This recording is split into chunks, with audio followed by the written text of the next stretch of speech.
মধ্যবিত্তের জীবনে যখন হিসেব নিকেশে কাটে পুরোটা সময়, তখন অনেকেই ভাবেন কষ্টের টাকায় গরমে একটু স্বস্তি পেতে এসি তো কেনা হবে, তবে তা মেনটেন করতে পারবো তো?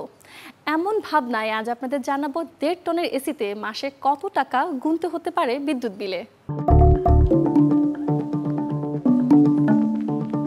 সূর্য যখন নগরে, নগরবাসীর হৃদয়ে তখন তাপদাহের ভীষণ হাঁসফাঁস। উঁচু সব দালান আর পিচ ঢালা পথে বৃক্ষের দেখা নেই বললেই চলে।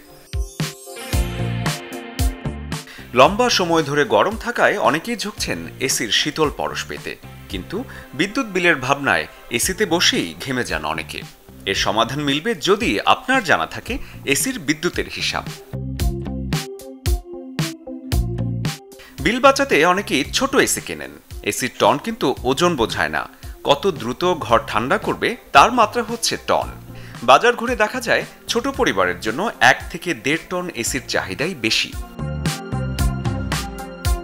ধরুন রোজ 8 ঘন্টা করে 1.5 টনের এসি চলবে আপনার ঘরে। দিনে কত ঘন্টা চালাবেন তার সাথে পাওয়ার ওয়াটের গুণফলকে 1000 দিয়ে ভাগ দিলেই সহজ সূত্রে বেরিয়ে আসবে কি পরিমাণ বিদ্যুতের ইউনিট খরচ হলো আপনার।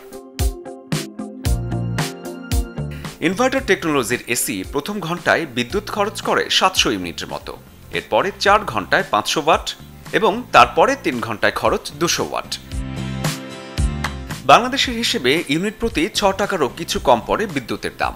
তাহলে 6 টাকা হিসেবে 8 ঘন্টা পর 1.5 টন এসির খরচ দাঁড়ায় 3.3 ইউনিট, যার খরচ 19 টাকার কিছু বেশি। তবে ইনভার্টার টেকনোলজি না থাকলে সেটা হতে পারে 120 টাকার মতো। এই হিসেবে 1.5 টনের এসিতে আনুমানিক বাড়তি বিল আসবে 1,500 টাকার মতো, 2 টনে 2,500 আর 1 টনে 1,300 টাকার মতো। শরীফুল হক, চ্যানেল 24।